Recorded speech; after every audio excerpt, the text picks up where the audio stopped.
Kelley Hobart from Alpaca Direct, and I'm here to talk about mirror knitting or knitting backwards.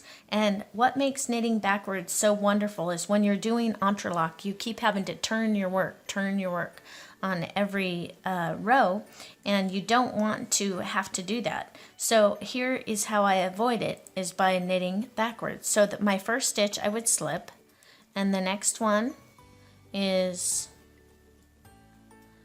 I am knitting backwards. And what I'm doing, if you look at it very closely, I'm inserting my left hand needle into the next stitch. It looks very much like I'm purling, and then I'm doing the counterclockwise wrap, and then just taking my right hand needle and lifting it up over the top. So insert the needle, counterclockwise wrap over that working needle, which is my left hand needle, and then flip that stitch off with my right hand needle.